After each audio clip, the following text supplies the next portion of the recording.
Okay, good evening, everybody. Welcome to the February edition of the Uptown Speaker Series. My name is Howard Sunwall. I am the director of the Uptown Speaker Series, and it's my pleasure to have you all back. We love having a nice crowd and having some good times here at Uptown, even on a cold winter night like tonight. I want to draw your attention to a couple of things. Some of you have been here before and you're familiar with the Speaker Series. It is a monthly series, always on the third Tuesday of the month, in which we bring interesting speakers into town to explore an interesting topic. And you're welcome to come to any of our series. Please take a brochure. We have a bunch of them out in the lobby. Some of you might have already got copies of them. It tells about the rest of our program for the current year. Coming up in March, we have a special event for the milestone birthday of Julie May. We have a celebration of Julie's life, and we're going to have some singing and some performing and some great memories with Julie and the May family.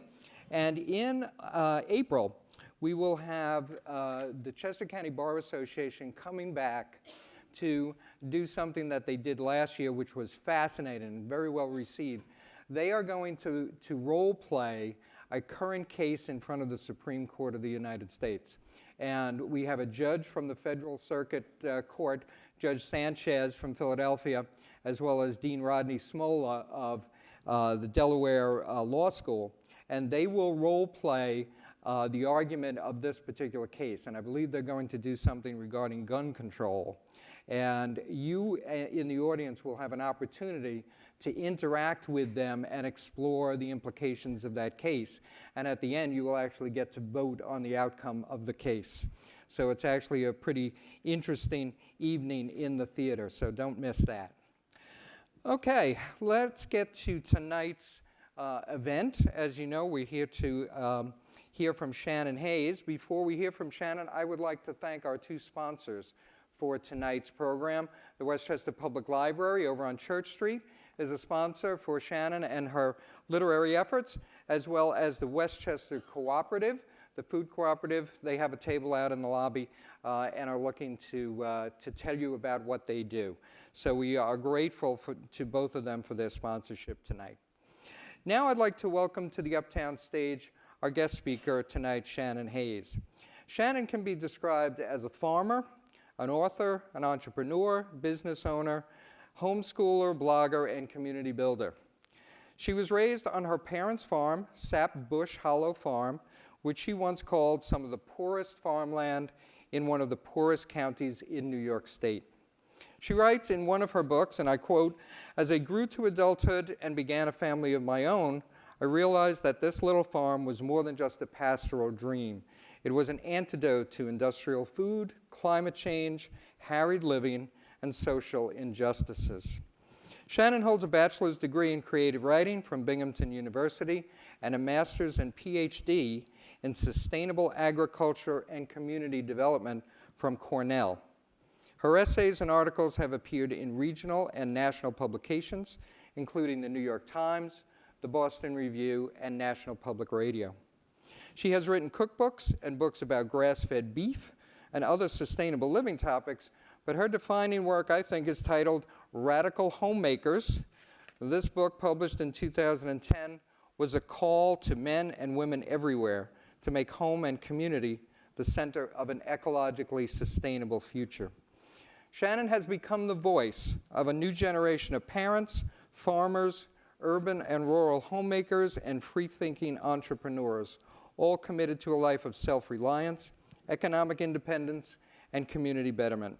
And tonight, she will invite us to join her on the next step in her life journey from radical homemaker to radical entrepreneur. So please help me welcome Shannon Hayes.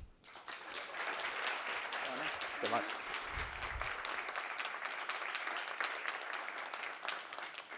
Good evening, everybody. Can you hear me okay? Okay, wonderful. I'm just so excited that this many people can come into a room and look at my face, and it doesn't have to be on a screen with the letters TED blinking on the bottom of it. I'm really impressed with all of you. So we're just starting off the evening on a great note. Let me just make sure everything's live and that we're all talking here. And we are. Wonderful. Okay. We have to go to New Orleans. I'm driving the girls to their dentist appointments. It's just after Thanksgiving, and Saoirse, my 15-year-old who's here in the audience tonight, snaps off the Christmas music we're enjoying to make this pronouncement. Oh? Our next family vacation is a long way off, and I'm not sure what to think of her sudden interest in planning it. And Florida, especially the Keys, and Georgia, North Carolina, and South Carolina. Sounds like a big trip. We should probably see the Texas coast, too. Her tone isn't joyful, however. It's dour, sharp. What's this all about? I glance sideways and see her face twisted in anger. Because they're all going underwater with climate change, and we have to see them before we lose them. I leave the music off and keep driving, waiting for her to continue. I hate people, she shouts at the screen, at the windshield, rather. They won't listen. You can show them every scary fact that proves that they need to change, and they just close their eyes so they don't have to look at it. Then they just pretend that it doesn't exist, and they keep going, ruining everything. Bob and I made a conscious decision when raising Saoirse and Ula to bring them out into nature as much as possible, but not to harp on climate change. Hoping to sidestep future apathy and detachment regarding the inevitability of it all, we wanted them to fall in love with Mother Earth first, to build an alliance with her before facing the hard stuff. Today, our daughters are 15 and 12, and the curtain has been pulled way back for both of them. They love their planet, and they're pissed off at anyone who trashes it. I see a critical moment unfolding on this drive. How do I answer to the next generation who's beginning to shoulder the burden that we, their predecessors, have saddled them with? How do I offer guidance when they are the ones who must lead? I think of the choices that Bob and I have made together, two stereotypical eco-bohemians from infancy. And now is the moment when I have to explain them to her. Now is when I have to try to get all of our crazy ideas to make sense. I'm not answering to the US government, to the Paris Treaty, to my college professors, to past bosses, or to my own mom and dad. I'm answering to the toughest authority I will ever face. My kid. Saoirse. If people can't hear the message, then the delivery is wrong. So you're saying they shouldn't be afraid? I'm saying that fear is a lousy motivator. Fear makes people greedy, and it makes them mean. It makes them shut out the world and compete for resources. I got tired of fear a long time ago. I'm sick to death of it, and I choose love instead. People want their big houses and their big screens, and they want all their shit. They're just running around to do bullshit jobs, doing bullshit things, trying to please bullshit bosses because they're afraid they'll get fired. And I have to explain to you here that Saoirse has inherited 3 generations worth of farmers who fling around invectives for a hobby. Okay. The economy doesn't work on love, Mom. Well, that economy never worked for me.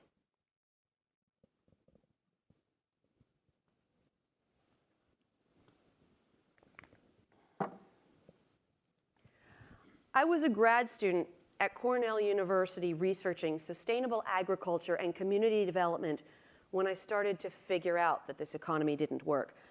I was on the high achieving track. I had grown up on a mountain farm in the northern foothills of the Appalachians in the tiny community of West Fulton, New York, where Appalachian culture was still very much alive.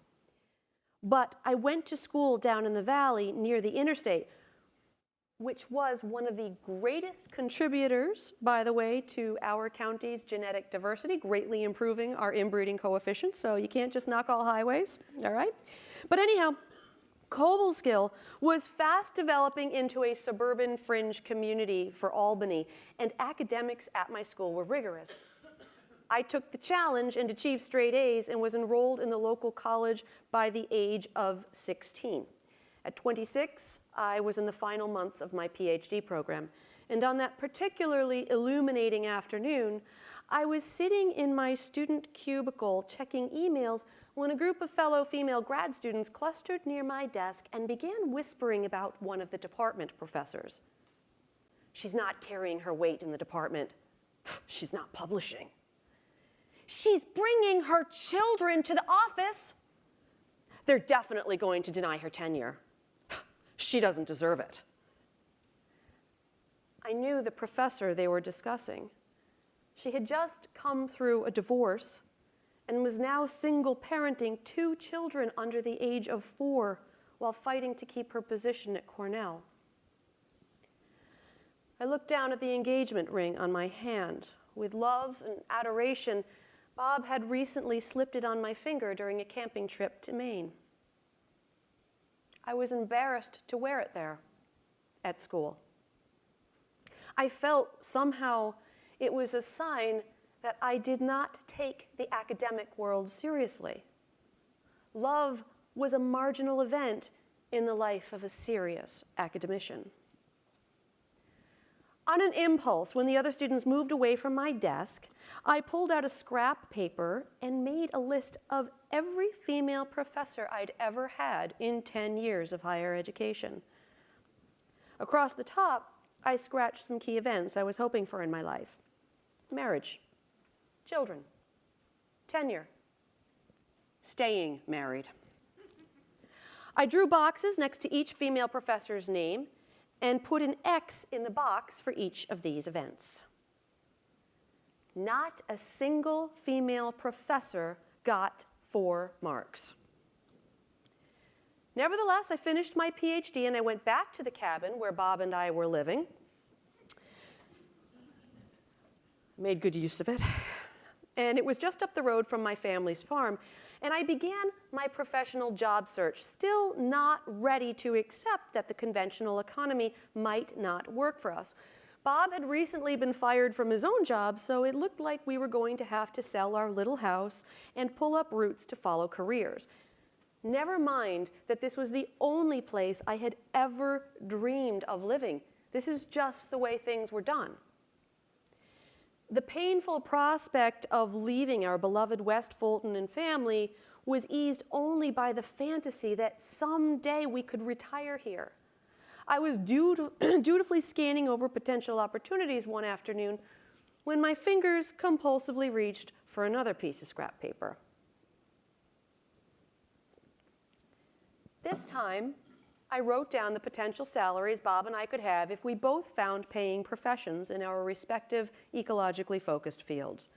Then I subtracted out for taxes, housing, cost of living increases, the cost of transportation, and the cost of maintaining professional wardrobes and buying food rather than eating off the farm. That is when I was certain that the economy did not work for us. The salaries looked big, but after subtracting for all the increased expenses, there was only $10,000 more in combined income than if we stayed put and worked with Mom and Dad on the farm. We didn't have children yet, so the figure didn't account for daycare. Furthermore, it felt like we would be turning our backs on love, on time with each other, time with Mom, Dad, and our neighbors, on our community and the hillsides, the stone walls, the forests, the pastures, and the streams that defined our very existence. I didn't see how Bob and I could grow financially or spiritually if we left our rural farming community. Meanwhile, the broader world seemed to think that we were crazy if we made a permanent home in such a chronically economically depressed place as West Fulton, New York. But by then, I knew the economy didn't work. At first, I thought it just didn't work for me, a high-achieving woman who wanted to have an academic career and a family. But maybe it's more fair to say it doesn't work for any high-achieving woman. A recent study from Stockholm University reported in the New York Times showed that for women, winning an election, becoming a CEO, and winning a Best Actress Oscar all correlated with higher divorce rates. The entire Times article seemed to suggest that women can be successful, just not happy. The same article also reminded us, of course, that women are still earning less. But then again, the economy didn't work for Bob either. He's a creative man with a sensitive soul who's passionate about the environment, but who has a tendency to make truthful and admittedly pithy observations that have pissed off a whole string of past employers. He'd grown used to getting fired. No one was surprised to learn that this economy also doesn't work for farmers. That was what pushed me off my family farm and into grad school to begin with. But even today, in spite of the local food renaissance, only 10%, only the largest 10% of farming households, who are the beneficiaries of farm subsidies, by the way, are able to earn the majority of their income from farm sources. For the rest of the country, the median farm income usually floats around $1,500 per year. And I would argue those top 10% outliers are pulling that number deceptively higher than what's really there. These numbers don't budge, in spite of the fact that Gallup now reports that nearly 3/4 of Americans claim to actively include local food in their diets. So then and now, the economy did not work for a high-achieving woman with a farm background. It didn't work for a creative, planet-loving man who fails to mask his thoughts and opinions. Thus, in 2001, we made a simple decision. If the rules did not work for us, there's no sense playing by the rules. Maybe farms couldn't make money, but they sure could lower the cost of living. We joined Mom and Dad on Sapbush Hollow Farm, and we helped to expand its markets. We sidestepped the need for big salaries by employing our domestic skills to keep our costs down. Home cooking, canning, mending, repairing, bartering. Not really hardcore enough to call ourselves homesteaders. We called ourselves Radical Homemakers, and we devoted our lives to living by 4 main tenets to the best of our abilities: ecological sustainability, social justice, community, and family. We homeschooled our daughters, we ate well, and we grew content with life's greatest riches: fresh air, pure water, a chance to bask in the sunlight, ample time to hang out in the forest communing with the fairies, opportunities for creative pursuits, hot chocolate picnics by frozen streams in winter. If we didn't believe in something, whether it was a source of money or a claim on our time, we didn't invest our life energy in it. Sapbush Hollow Farm flourished and grew. And so did our family.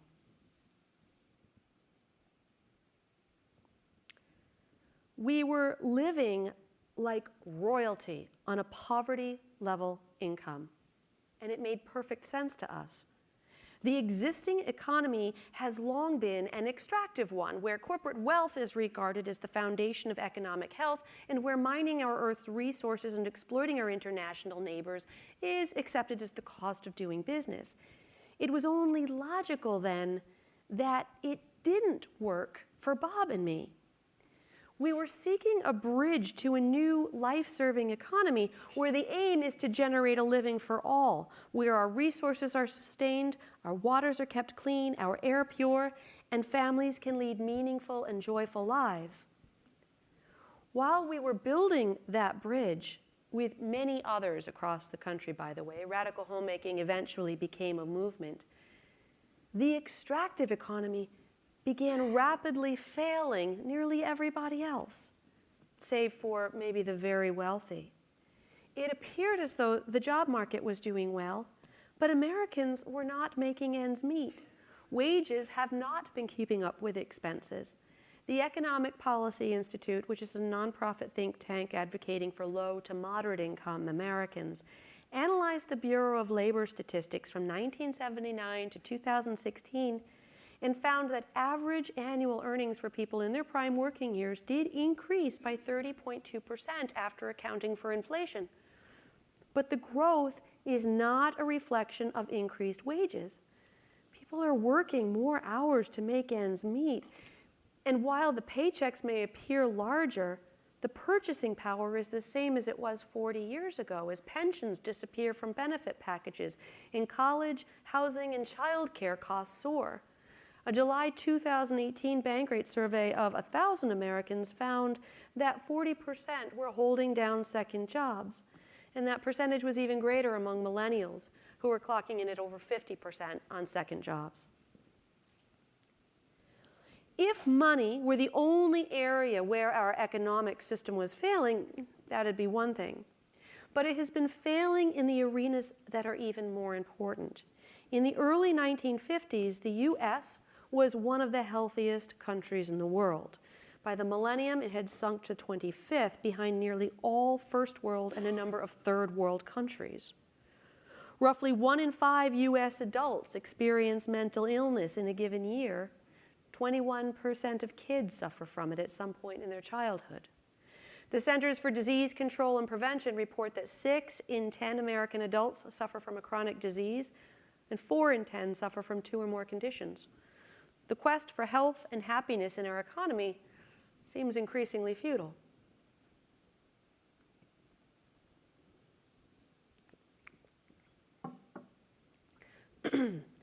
The economic system is failing our families, forcing working-age adults into its turbulent winds, demanding that they constantly find ways to do more for less.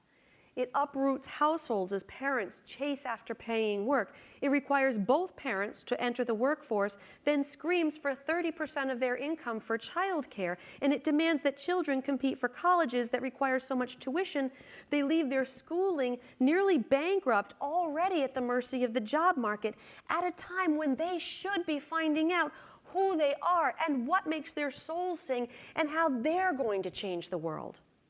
It demands bankruptcy of our elders, forcing them away from families who are too harried to help, trying to make ends meet within their own 4 walls.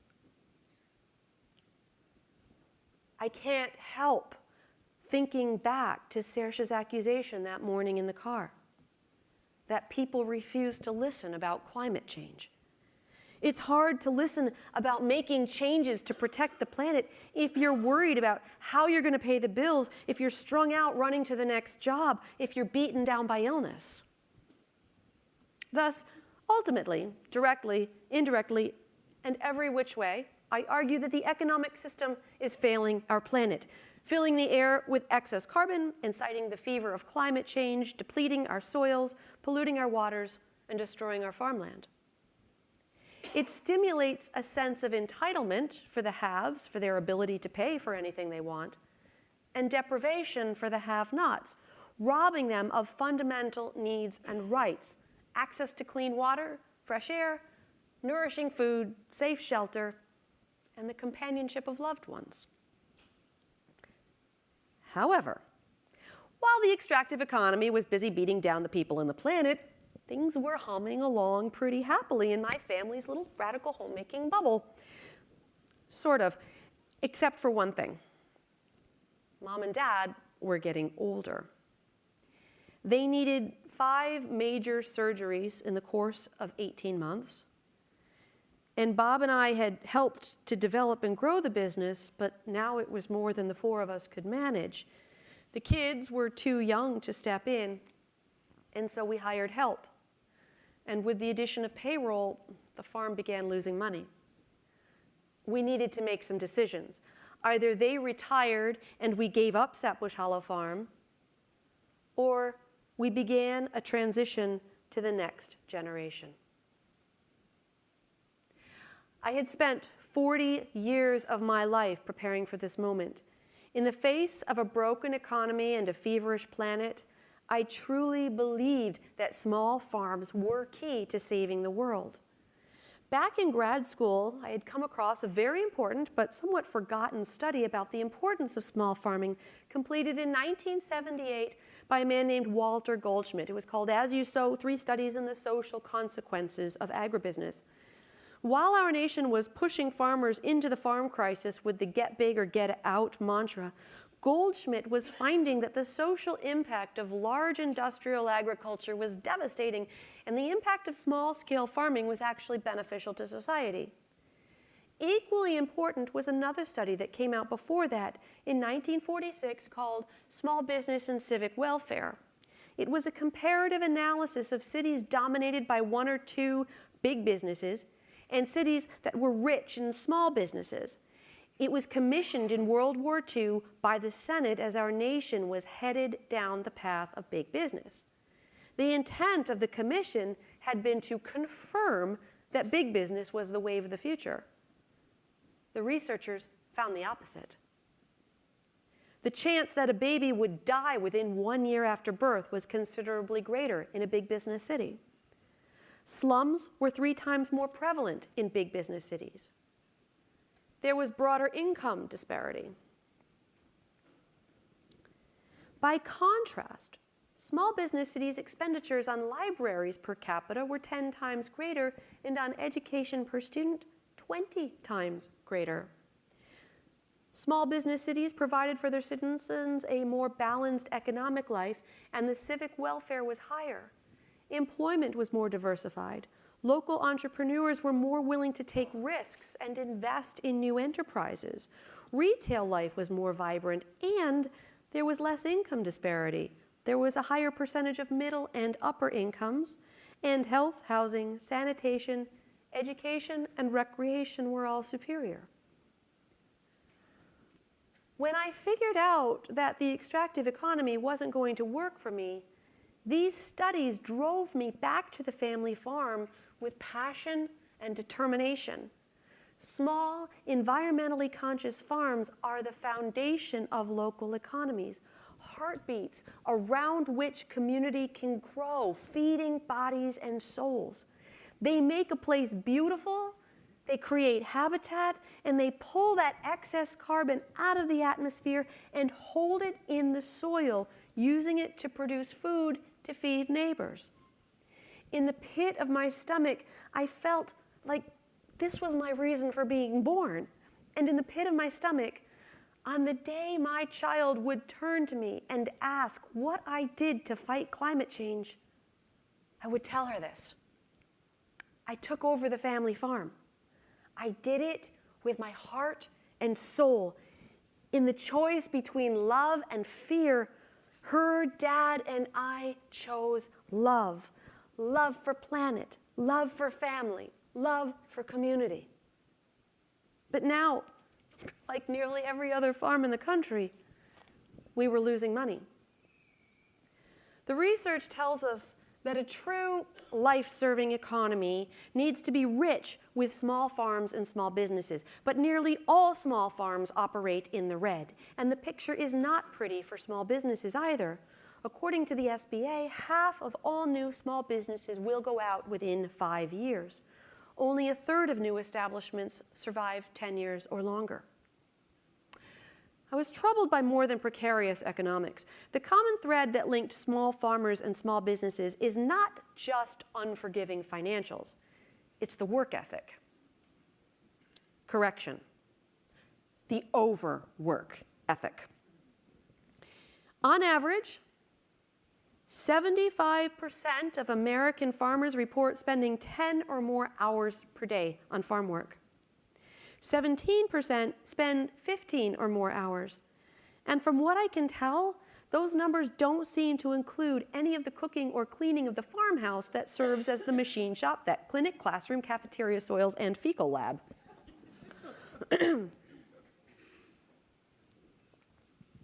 Nor does it account for the time that's needed to care for loved ones who are integral to farming culture and success. Small business owners fare only slightly better. A Gallup survey reported that 39% of them log 60 hours or more per week, 43% never take vacations, and for those who do, 67% admit that they check in at work at least once each day. Small businesses and farms with vision and creativity can build life-serving economies that have never been known in recent history. But if these economies are constructed on the backs of overworked and underpaid people, they will crumble to dust. And the farmers and small business owners will pay the ultimate price. Families will fall apart. Children will leave and seek opportunities elsewhere. Beautiful buildings and main streets will be shuttered. Land will go untended and will once again fall prey to an extractive economy. If I'm ever to hold my head up to my daughter, to be able to tell her what we did to save the planet, I could never be content to give her a list of petitions I signed or protests where I marched or a count on pounds of recycling, bags of litter collected, or even policy papers I helped draft or laws I helped write or politicians I met. All of those words would ring hollow to me. To tell my daughter I did my best for her, I needed to take over my family's business and stake our family's future on the fertility of the soil, the purity of the water, and the healing of the planet. I needed to use my family's farm to build a community where people could put down roots, where other businesses could take hold and help to weave the fabric of a new economy that enables people to be regenerative to the earth, where Saoirse and her sister Ula could find the things that matter most in life, forests and fields to wander and explore, loved ones, opportunities to fulfill their highest callings without having to tear apart their families or the earth. I was scared shitless.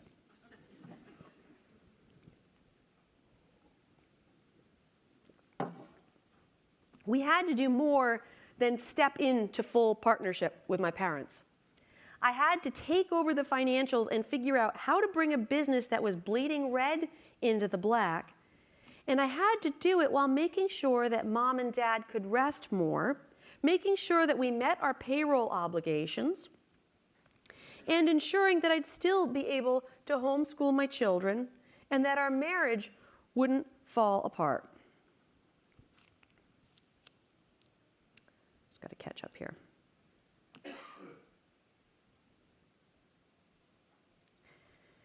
I was very worried. Like I said, I wanted to make sure that our marriage would not be wrecked by the stress and that I could still do the one thing that does keep me sane in this world, which is to write. To keep myself calm, I just kept thinking of all of it as a math problem. We began looking to expand our land base. The obvious answer was to grow more food and find more markets, or extend the market season. Inwardly, I was cringing at what this would mean for us in terms of time, labor, and separation. Further, nationwide, it appeared that farmers' markets had hit a saturation point and were in decline. The local food movement had matured, and time-starved Americans had begun turning to the quickest solutions once more. The new expanded local food sections at grocery stores or services like Amazon Fresh and Blue Apron. What's more, the cost of land had skyrocketed far beyond our locally grown income. While outsiders found land in West Fulton to be extremely affordable, it was going to cause us a lot of financial distress. That's when we remembered that our local post office building was still for sale. A long time ago, our hamlet of West Fulton was once vibrant. It had 2 inns, a few shops, and even as late as the 1970s, our local post office housed our firehouse and a lunch counter, and the family who owned the building lived in an apartment upstairs. Another apartment was eventually added in the back. But as of 2015, that building had been on the market for years. The fire department had built itself a new building. The garage was used for a short while as an auto body shop, but the owners had shut it down and wanted to move south. No one wanted it. And it was right in the center of our hamlet. Aside from the new firehouse, it was our community's only remaining public building. Bob and I thought about that original research that was done for the Senate on small businesses. And we thought about how Sapbush Hollow was both small farm and community small business. And that's where we found the solution to the math problem. We had to stop thinking about just the future of our farm and think instead about the future of the entire community. West Fulton was ready for economic renewal, sustainable economic renewal. It may have looked down and out on the drive-by, but the hamlet was rich in beautiful streams, public forests, hiking trails, and local food.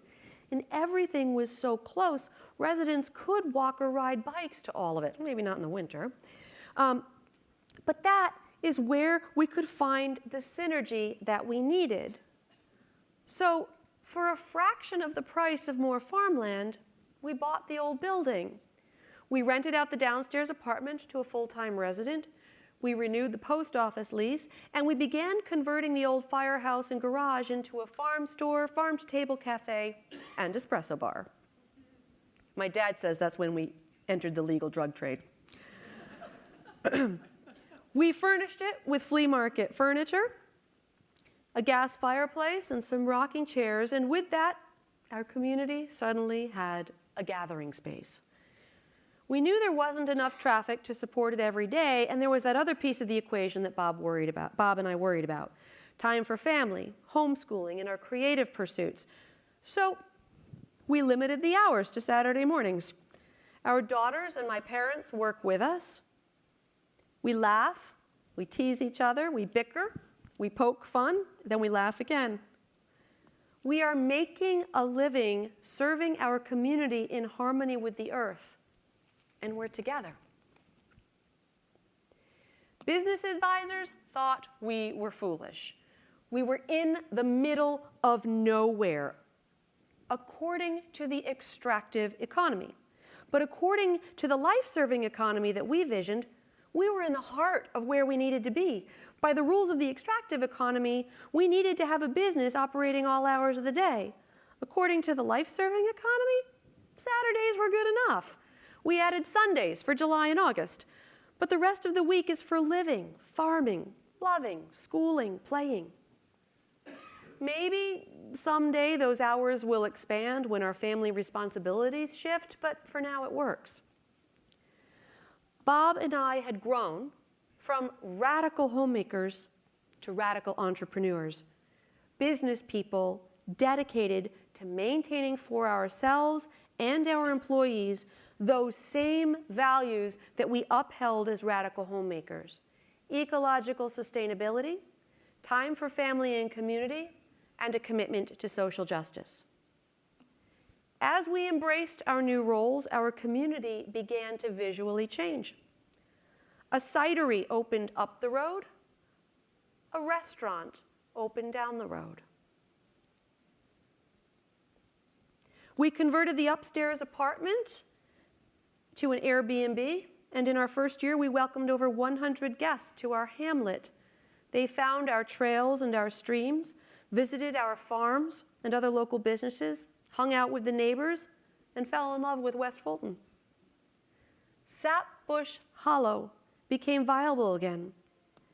And contrary to expectations, within our entrepreneurship, we eventually found ourselves with more time off and a higher quality of life.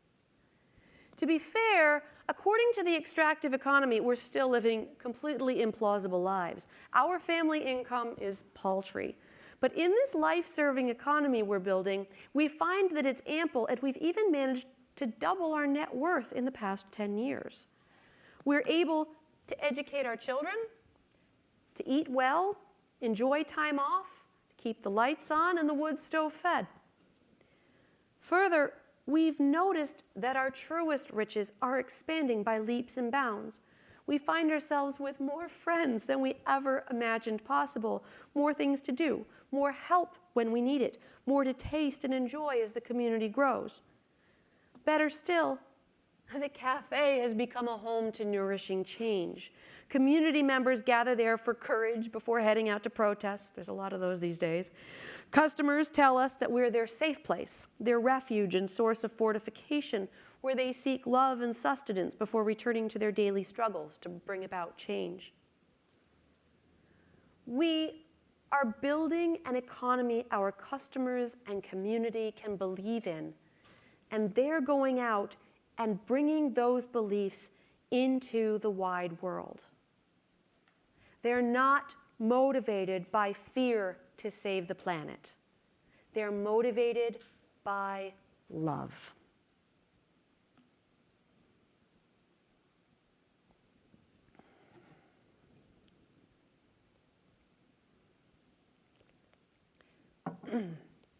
These are the words that I want to share with my 15-year-old daughter. A few days after her outburst, we're working side by side in the cafe kitchen preparing for the weekend. I'm making stew while she stands at the stove stirring a French pastry cream. I want to talk to her some more about what she said, but I don't. The music is playing loud, and she's dancing as she works. There is joy rippling from her feet, through her hips, and up and out her long and gangly arms. And it occurs to me that maybe I don't need to trouble her with my words right now. She already gets it. The struggle goes on. We keep up the fight to make things better. We keep working to build greater resilience. And at the core of that resilience is love and joy. She hip checks me to the music. I lift my spoon in the air and raise my arms as I bump her back, and we dance. Thank you.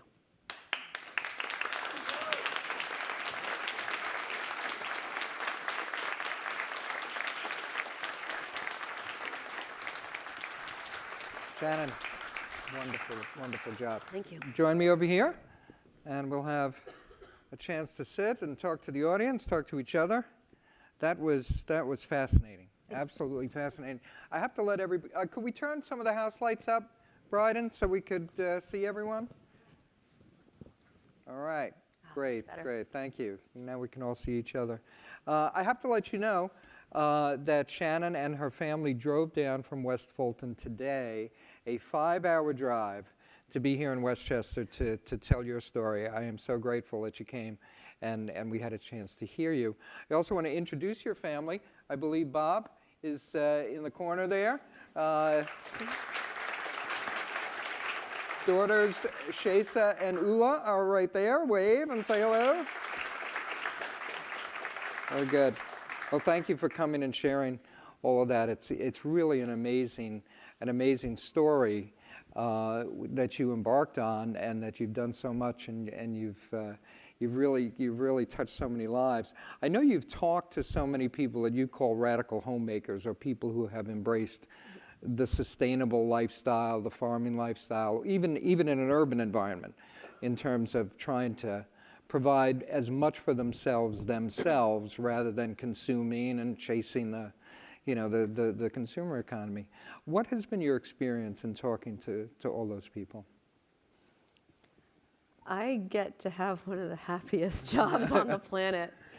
I was talking earlier in the library today about my brother, who's a climate scientist. He's a marine biologist, so he's on the front lines of that. And I chose the work of trying to save the family farm. We both kind of chose uphill battles, yeah. If you look at it. But the great fortune of my work is I always meet people when they're ready to make a change for the better. So I don't look at the acidification levels of the ocean. I don't look at the population control or decline. I get to see all my life, every day, whether it's people walking in the cafe door or people who come to talk to me, people who are making a change, who are ready to grab the reins and make their communities better and make the earth more livable and be kinder to it. So it's extremely, extremely uplifting. I see a lot of people who struggle and who are coming through some difficult times. But at the core, I see human beings becoming kinder and gentler and more creative. And that's a pretty special perspective to get to have in life. Yeah, I can imagine. Do you ever encounter people who say, I've tried the Radical Homemaker approach or the sustainable living approach, and I just can't make it work for me? Are there people who give up or who, Sure. like you said, struggle with it? Yeah, where I see the path waver is in the choice of holding on to the marriage. A lot of times I'll see one partner who is very dedicated and the other partner is looking at a different view. Or I see one partner who's really working at that life-serving economy and one who believes very strongly in that extractive economy. And if they walk, a lot of times it's a fear and they're either trying to hold that marriage together or it's a fear that they can't let go of that extractive economy. And so it's not easy. It's not easy, but and definitely it has to be a union of minds to be successful. Both partners have to If there are two partners, there must be a union of minds. Yes. Yeah. Now your daughters are here, and you gave me permission to interact with your daughters if we could ask them. I was going to ask you, but I'll ask them. Do you intend to stay on the farm? No pressure, kids. Do you have dreams of living on the farm as your lifestyle, Shesa? Yes, definitely. Wow. This is Wanna Saoirse, come up? everybody. You heard about her.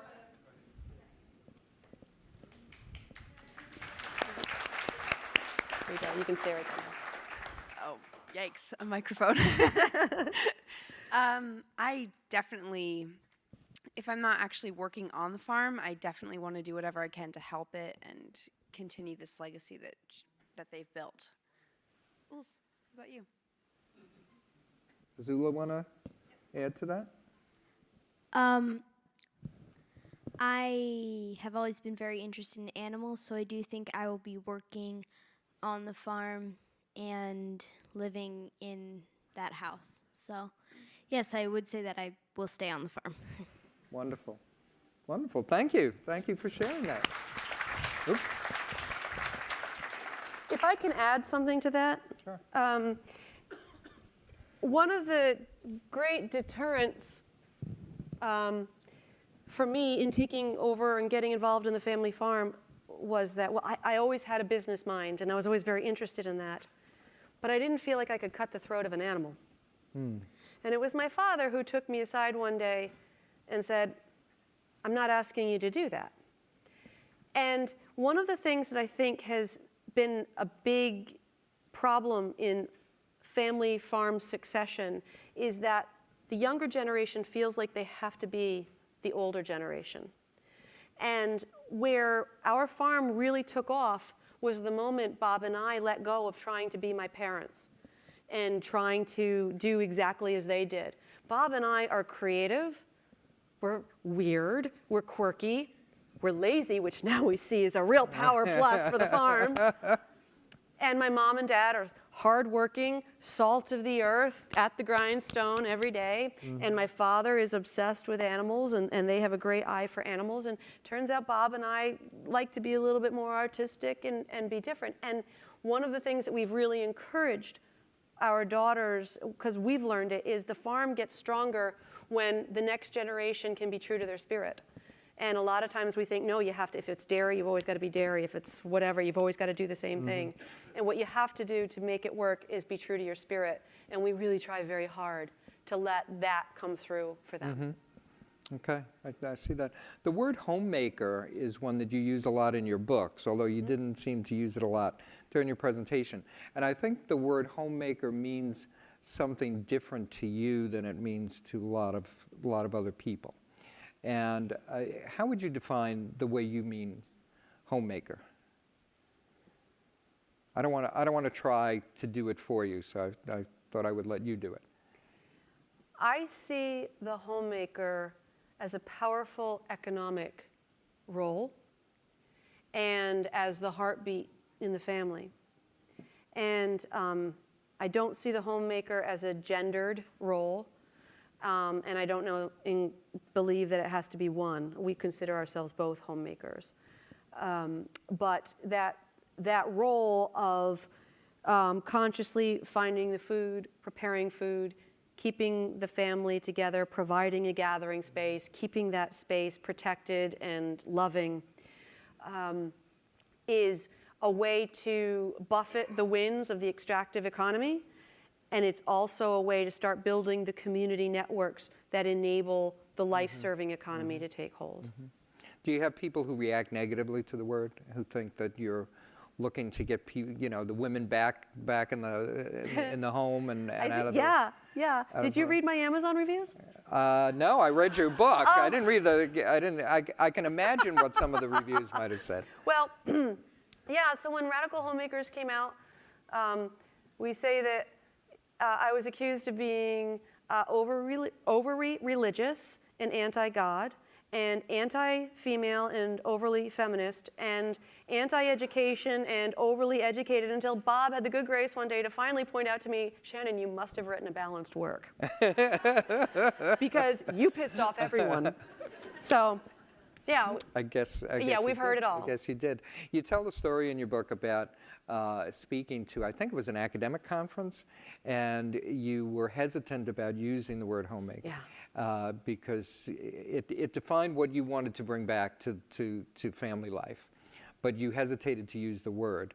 But when you did use the word, what was the reaction that you got? Well, I should add that this particular discipline was nutrition. Oh, okay. And so these were people who were dealing with chronic health problems in the United States. And they had challenged me to speak to them about this grass-fed meat farming movement and why it wouldn't go away, and how people were supposed to afford it when it was so outrageously expensive. And that's when I said that it wasn't going away, but that we didn't need people to have a higher income. We needed to bring back the domestic skills to cook, and that had been lost from our culture. And it was a huge, huge audience. It was downtown Philadelphia Convention Center filled, and you could have heard a pin drop. And I just thought I was going to get booed off the stage. And instead, they just burst into spontaneous applause, because so many of them in the course of their work had faced this fact that you can't counsel people to heal themselves and then send them home and they have no skills in the kitchen. You tell a great story about, you use an example of a chicken, someone who can buy a whole chicken, roast the chicken, and have that as one meal, then make chicken salad out of the leftovers, and then make chicken soup out of the carcass. And then you said that won't work for most people because most people don't know how to roast the chicken to begin with. So therefore, they can't do these things, and they don't have that skill to rely on. Yeah, I like to believe that skill is coming back, but I don't know that for sure, because now I see this new trend where like an internet company delivers all the chopped up food. So it's like, it's not prepared food technically, but they've kind of all prepared it for you and you just kind of put it together. So I'm not sure where culinary skills are at right now. Okay. Could we have some questions from the audience? I'm sure our audience members would like to say something to Shannon. Anybody? No? Right over here. Yes, I'm sorry. Yes, ma'am.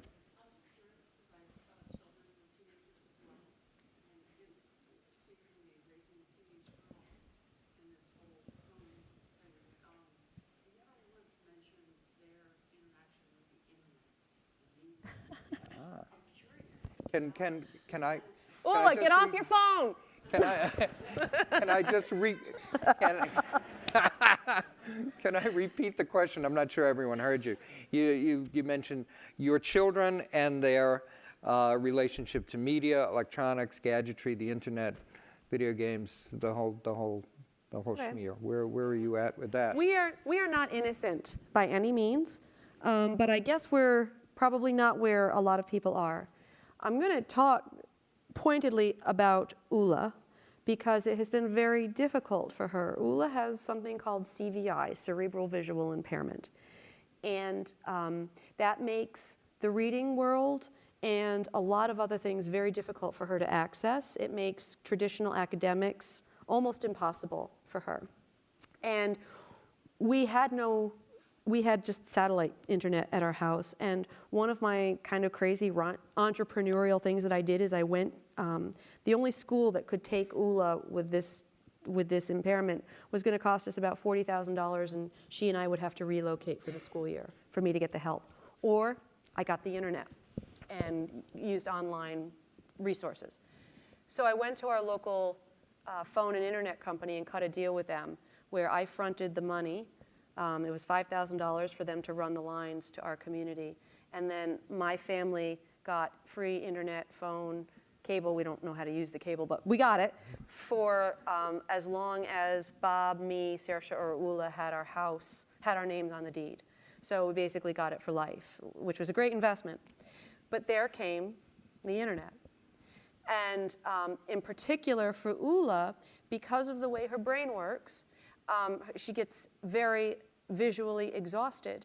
And what screens do for someone with that kind of a condition is they tell you where to look at all times. And for someone like Ula, that's really hard to resist. And so she really had to fight very hard. And so I can't, but at the same time I wanted to and tried with Saoirse, I really kept her off of screens for a very long time. But I'm like in and out on this stuff. So there was no purity here. And with Ula in particular, it was so hard because I saw what they did to her attention-wise. She would just like get sucked into a series or something and hours would go by and she would have no awareness. And at the same time, I couldn't say, like, take the Waldorf mentality and say no screens because it was the only way she was going to get a lot of her information. So it was hard. So what we did was we worked with awareness. We worked on pointing out, wow, how do you feel after you spent 3 hours? And trying to capture, just spend a lot of time talking about, do you feel good? Do you feel anxious? Do you feel like you were in touch with your family? Were you connected? And Ula herself became more and more cognizant of how it was impacting her. Ula got in very big trouble 2 weeks ago, back in January, when Grammy and Pop-Up, who my mother will not pay for internet at her house, won't have it. So they came up to the house for our annual meeting, and my mother wouldn't get off her cell phone, and Ula took it from her. My daughters have taken this on with their grandparents several times. They're very concerned about grandparents and their device use. So does that answer it for you? What a conclusion. Okay. Oh my. Add something as Saoirse, who's 15 now, right? Coming into more sophisticated levels in her education, and having this fiber optic internet at our house, that you can get anywhere around, has been huge because so many things opened up for resources available for online learning. And I know that sounds a little bit like a pass off to say it's online learning, but we can be deep into some conversation about global warming or what have you. And turn to things and say, well, let's look into that. And did we make a thing? There's 1,000 really cool curriculums or 1,000 YouTube videos or interviews or any of this kind of stuff that just tumbles into your computer. Mm-hmm.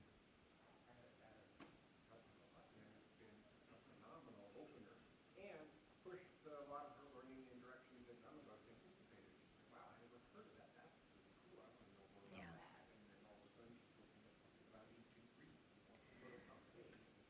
And, oh, I'm making all that up. Something like that. It's just been a real opener to have that technology. It's a double-edged sword. It's a double-edged certainly sword, is. and I think maybe because they're also involved. I think one of the things that's very different, Ula had her most astronomical improvement. She's way beyond anything where the doctors ever thought she would be. I was taken aside and told my child wouldn't read. And I was told, oh, you can't have her in this environment, it's too complicated, you can't have her here, it's too complicated. And then we started this family business, and Ula became the waitress. And Ula, which was not considered possible, and Ula decided that the best way to deal with being a waitress was on roller skates, because having that fluid motion calmed her down, and it worked. So she waits the tables in that cafe on roller skates.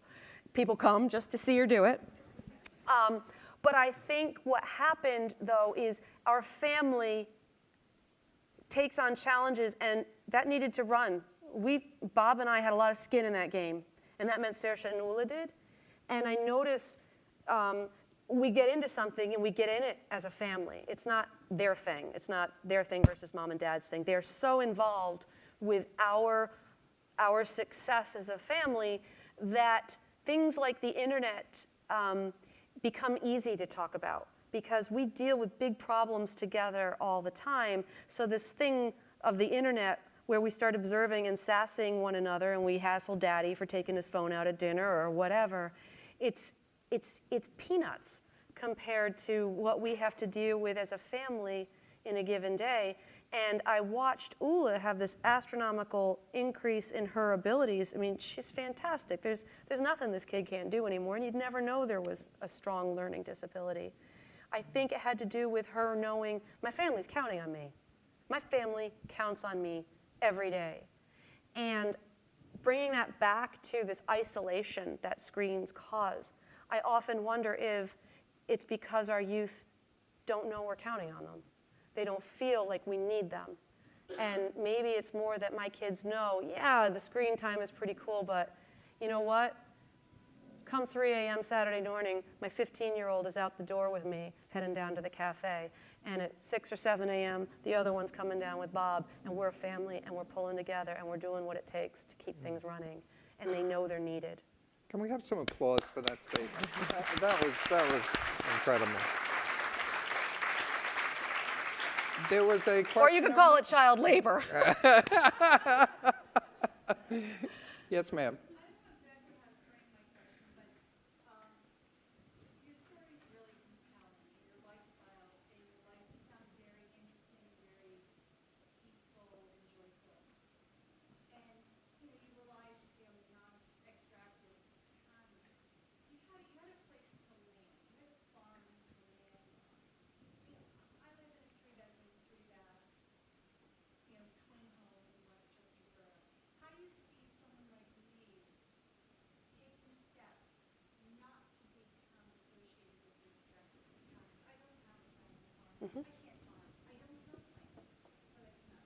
That's good that you don't kill plants, because I do. You see, you're already ahead of me. Right. I think that's true. And I think your intention will start revealing opportunities. And I want to back up and say that family farm was not considered an asset when we started. It was a huge liability and burden.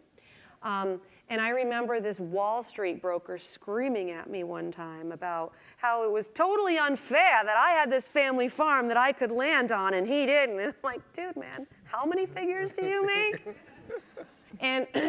But what I learned to say to him was, opportunity is where you see it.